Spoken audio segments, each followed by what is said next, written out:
шын мәнісінде факт, кәкесті айтып жатыр. Ең бірінші менің тыңдаған қырғыз елінің музыкасы жаңбыр төкті. Ең бірінші менің тыңдаған.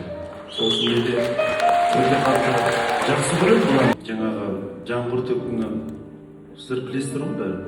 Халық әні болып кеткен. Давайте бірге айтып көрсек. Бола ма?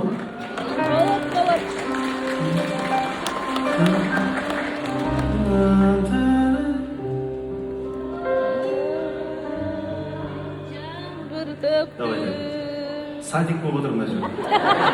Мен өз басам еш басылмай без келатты